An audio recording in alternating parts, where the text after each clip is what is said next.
Alors, bonjour David Doyon, et Bonjour. merci d'accepter cet entretien pour Lutte ouvrière. Donc, David, tu es éditeur, édition Nada, et Nada a notamment publié cet ouvrage, Michael Gold, Juif sans argent, un ouvrage qui était initialement paru en 1930 et qui a récemment été réédité en traduction par Nada.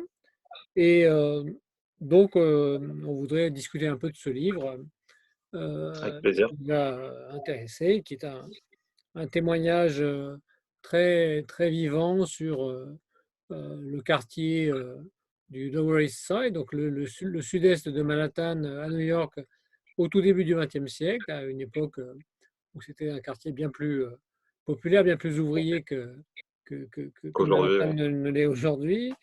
Euh, et on voudrait aussi évoquer la trajectoire, le parcours de Michael Gold, l'auteur, enfin le pseudonyme de l'auteur, et qui a eu un parcours tout à fait particulier aux États-Unis, hein, qui était né en 1893, et donc qui raconte son enfance, ce qu'il a vu pendant sa jeunesse dans ce quartier populaire de New York. Alors peut-être déjà une première question, qui était Michael Gold et qu'est-ce qu'on peut dire aussi de sa famille? Alors, Michael Gold, donc c'est de son vrai nom Isaac Itzhak Granish. Effectivement, il est né donc en 1893 à New York. Ses parents, c'est des émigrés juifs qui arrivent quelques années auparavant. Son père arrive en 1885 et sa mère, elle arrive l'année suivante. Son père vient de Roumanie, d'une petite ville qui s'appelle Jassy.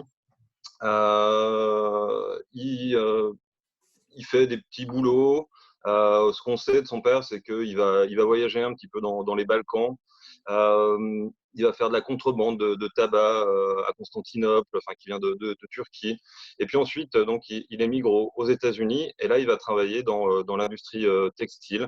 Il va avoir un petit atelier de bretelles, comme beaucoup de juifs immigrés à l'époque aux États-Unis. Et puis, sa mère, elle est originaire de Budapest, en Hongrie, enfin dans l'Empire austro-hongrois à l'époque. Et ils se rencontrent, on suppose, à New York. Voilà. De leur union vont naître plusieurs enfants, dont Michael Gold, qui va donc grandir dans ce quartier populaire, hein, qui va accueillir. Alors, on estime, bon, les historiens comptabilisent à peu près sur la période 1880-1920, à peu près 2 millions de juifs originaires, alors, qui n'étaient pas encore les pays de l'Est, hein, mais de Russie, dans cette région qui va en gros de la Pologne à la Roumanie en passant par la Hongrie, qui vont émigrer en quête d'une vie meilleure, en tout cas d'un espoir de changer de vie, en particulier éviter les pogroms et la répression ultra-violente qu'ils subissaient dans l'Empire russe, dans l'Empire tsariste.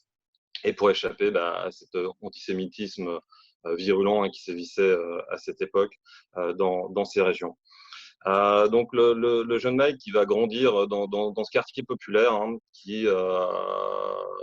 voilà, qui regroupe des centaines de milliers d'immigrés.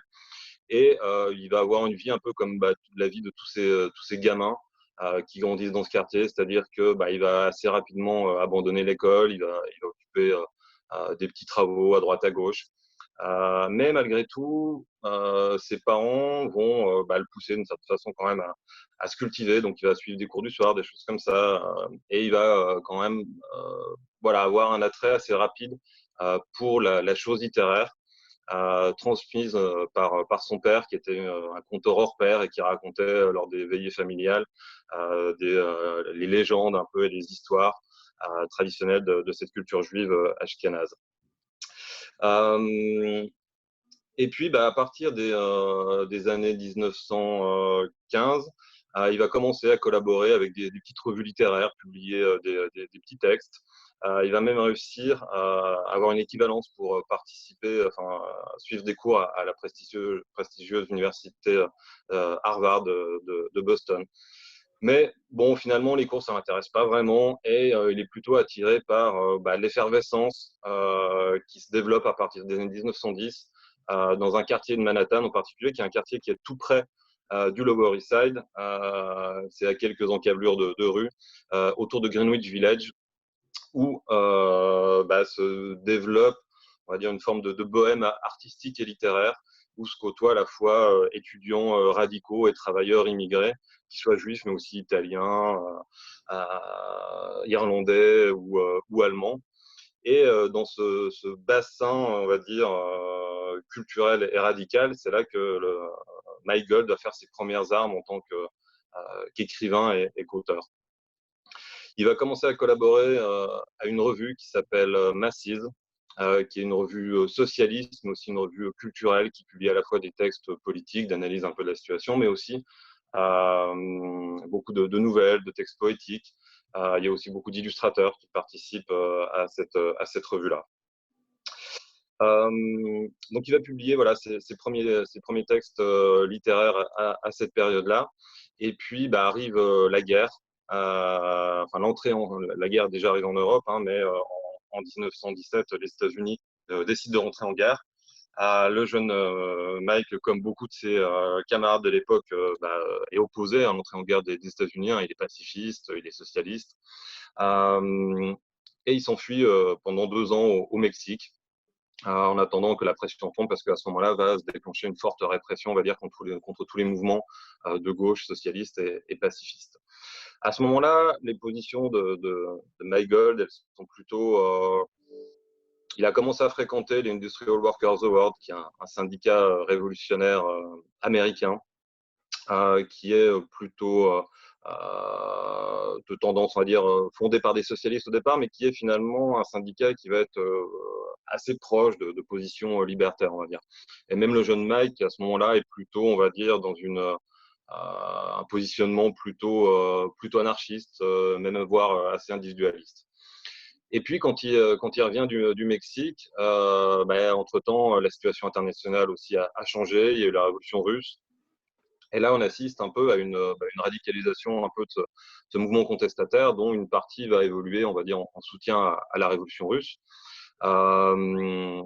Et il va participer à un nouveau journal qui s'appelle Liberator, qui est un peu la suite de The Masses, et qui va être un journal donc, qui reste dans cette même lignée, en tout cas culturelle, politique, mais avec là carrément un soutien beaucoup plus affirmé, on va dire, à la révolution russe, et puis un engagement beaucoup plus communiste, on va dire, qu'auparavant. Alors, peut-être qu'on va revenir, si tu veux bien, dans un instant sur son parcours ultérieur. Peut-être pour rester quelques instants sur cette partie de New York là, du début du XXe siècle dont dont il dresse le tableau dans ce livre passionnant. Qu'est-ce que c'était ce quartier de Manhattan? Qu'est-ce qu'il en raconte sur le plan social? On n'a pas le temps d'entrer dans les différents portraits des différents personnages qui sont Tout tout à à fait. fait passionnants, mais si tu devais un peu résumer ce qu'on peut comprendre de cette société au début du XXe siècle, qu'est-ce qu'on peut en dire? On va dire que c'est vraiment une sorte d'instantané un petit peu d'un quartier prolétaire. Alors américain, mais qui pourrait aussi ressembler finalement à une banlieue de Glasgow ou le Belleville de l'époque, hein, à Paris. C'est vraiment une sorte de série de portraits en fait des habitants de ce quartier-là. Donc on voit aussi bien lui et ses gamins des rues qui traînent toute la journée, qui font des conneries, qui vont aller tuer des chats, qui vont aller se battre avec les gamins du quartier d'à côté, qui sont eux des Italiens ou des Irlandais. On voit la violence de ce quartier avec les macros, les prostituées. Il y a toute une série de portraits justement de la condition des femmes à cette époque-là. Et puis aussi la condition des travailleurs pauvres. Et en particulier dans ce quartier du Lower East Side, donc, qui était composé en grande partie de travailleurs juifs et qui était pour beaucoup travailleurs dans le textile. Donc c'est vraiment montrer un petit peu, c'est à la fois l'histoire de ce ghetto, il le dit lui-même, hein, qui est le ghetto juif de New York, qui peut ressembler finalement à tous les ghettos dans l'histoire, et qui est aussi de façon plus large l'histoire voilà, d'un quartier populaire et ouvrier du début du XXe siècle. Hmm. Avec cette particularité que l'essentiel des habitants sont des immigrés, quoi. Exactement, exactement. Mais finalement, comme beaucoup de quartiers populaires, où bah, vont s'entasser effectivement les immigrés qui viennent d'autres pays, qui fuient la guerre, la misère. Et là, on retrouve exactement un peu cette même typologie, quoi. Hmm. Alors, cette industrie textile, là, comment elle fonctionne au juste?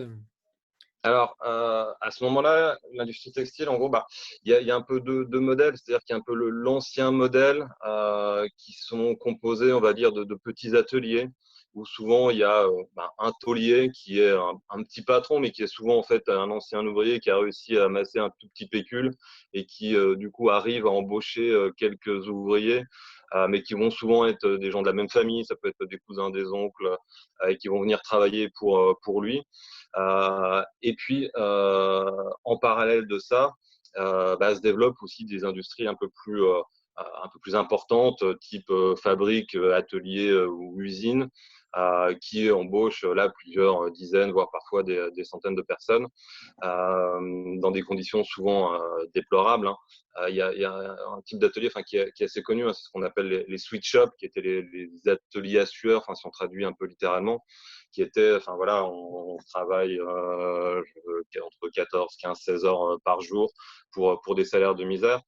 Il y a un événement qui va marquer beaucoup à l'époque, c'est un incendie en 1911 à New York, dans lequel vont mourir 146 ouvrières, je crois. Elles étaient enfermées carrément dans l'usine par le patron. Et quand on va se déclencher l'incendie, bah, elles n'ont même pas les clés pour sortir. Donc elles vont mourir bah, soit asphyxiées, soit brûlées par les flammes, soit se défenestrées. Enfin, c'est un exemple tragique, mais qui donne bien en fait la mesure de la façon dont se déroulaient un peu bah, les conditions de travail dans ces ateliers. Hmm. Alors, c'est vrai qu'on voit beaucoup à la fois l'exploitation féroce dont ces ouvrières, ces ouvriers font l'objet, la violence qu'il y a dans cette vie. Mais alors, il y a aussi une autre dimension, c'est des relations de solidarité, de grande entraide entre les habitants, non? Tout à fait. Bah, disons que c'est effectivement, quand on est acculé, bah, il y a aussi la solidarité qui, de fait, se met en place, qui est une solidarité à la fois euh, familiale, parce que bah, voilà, par les liens de famille, mais aussi qui se fait à l'échelle d'un même immeuble. On voit souvent, justement, il y a plein de petites histoires qui sont racontées dans le roman, où il y a la voisine du dessous, une prostituée qui a eu des problèmes et qui vient voir sa mère, la mère de Mygold, elle est un petit peu je sais pas comment dire, celle qui va consoler toutes les misères un peu du quartier.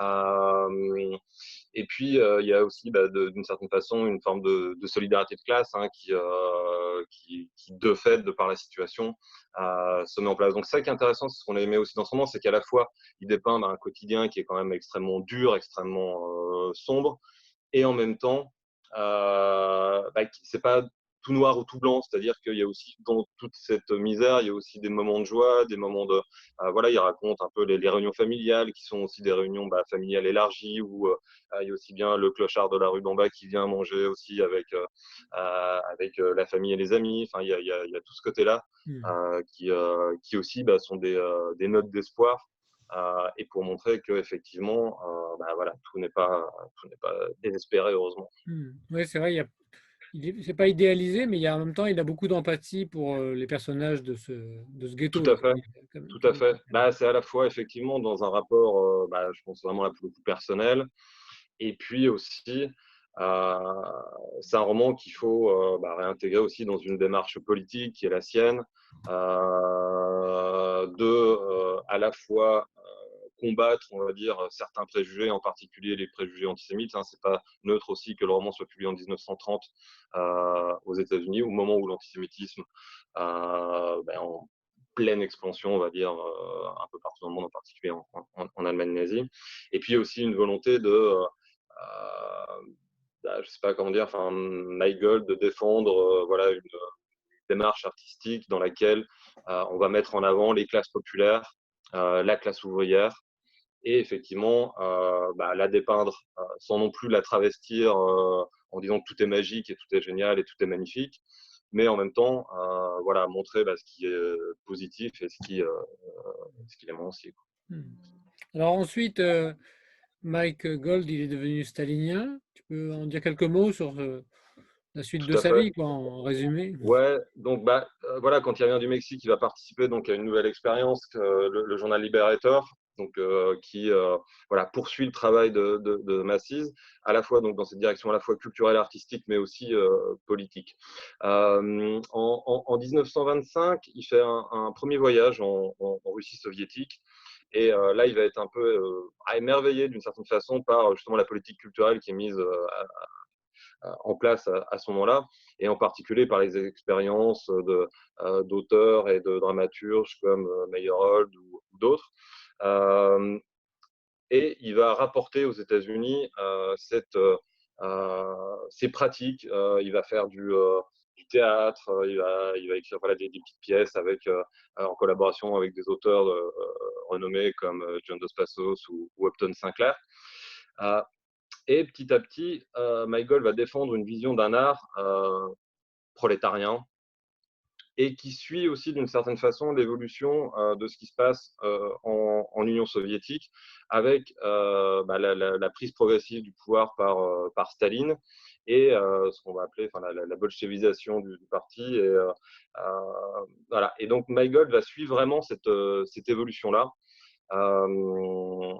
Et effectivement, au départ du jeune bohème qu'il était, il va devenir une sorte de procureur stalinien, limite Wyszynski, qui va devenir voilà, une des grandes figures de cette littérature prolétarienne américaine, pour le meilleur et pour le pire, on va dire. C'est-à-dire que pour le meilleur, dans le sens où il va être voilà, à l'origine d'initiatives culturelles extrêmement intéressantes, et en même temps commencer petit à petit aussi dans les journaux qui collaborent à se faire accusateur, on va dire, des déviations d'artistes qui, jusqu'à présent, soutenaient aussi bien, enfin, on va dire, se situaient à gauche ou voire soutenaient même le Parti communiste, commençaient à dénoncer à droite, à gauche, enfin, voilà, les déviations, qu'elles soient, selon lui, bourgeoises, voire même trotskistes par la suite, quoi.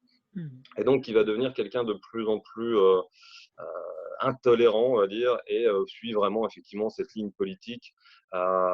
Et ça presque jusqu'à la fin de sa vie, hein, encore en 1956, avec l'insurrection de Budapest et les chars qui sont envoyés par Moscou.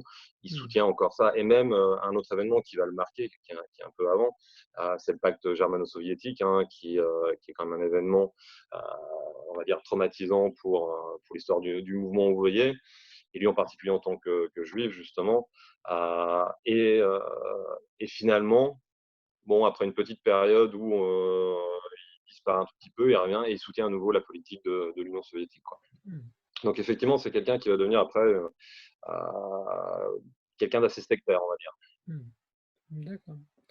Bon, ben, merci de cette présentation. Alors, on peut peut-être terminer en disant que l'ouvrage, il avait été traduit en français, mais c'est une nouvelle Tout à traduction, c'est fait, ça? tout à fait. En fait, donc l'ouvrage est paru Un en peu oublié, quoi. 1930. Ouais, L'ouvrage est un peu oublié. tout à fait. En fait, donc il paraît en 1930 aux États-Unis. C'est un ouvrage qui va avoir un énorme succès à sa parution. Il est de multiples fois réédité aux États-Unis. Il va être traduit en 10, 11, 12 langues, je ne sais plus exactement, enfin aussi bien en français, en italien, en espagnol, mais aussi en yiddish, en roumain, en tatar, enfin en russe, en beaucoup, beaucoup de langues. Et et ensuite, c'est vrai qu'il va tomber un petit peu dans l'oubli, certainement dû, je pense, à la position de Mike Gold, hein, qui effectivement va petit à petit, de par ses positions staliniennes, on va dire, se mettre à dos toute une partie, on va dire, du monde littéraire et du monde politique aussi. Et du coup, c'est vrai que ce roman avait un petit peu disparu des radars. Alors à New York, on le trouve encore un petit peu. Quand on y était allé il y a 2 ans, si on va à Ellis Island, par exemple, qui était l'île où arrivaient tous les immigrés, où il y avait les postes d'immigration, il est en vente là. Mais c'est vrai qu'en France, donc il était publié en 1932 dans une traduction de Paul Vaillant-Couturier. Et ensuite, il est complètement sorti des radars. Et voilà, on est tombé dessus et on a trouvé que c'était voilà, magnifique, magnifique témoignage. Sauf que effectivement, la traduction nous semblait un petit peu vieillotte, un petit peu empoulée. D'autant que la volonté de Michael Gold, c'est aussi donc une littérature prolétarienne, une littérature qui est faite par les ouvriers et pour les ouvriers, donc une littérature aussi dans un style assez direct, euh, euh, pas beaucoup de métaphores, enfin, on va directement un peu au fond des choses. Et voilà, donc on a souhaité refaire une nouvelle traduction qu'on a confiée à un jeune traducteur, Romain Guillou, qui est spécialiste de littérature américaine et qui a essayé de vraiment respecter, on va dire, la volonté de l'auteur et voilà, traduire en tout cas son style, qui nous semblait en tout cas avait moins été respecté dans sa première traduction. Merci beaucoup pour cette présentation. Merci, merci à toi, merci à vous pour l'invitation.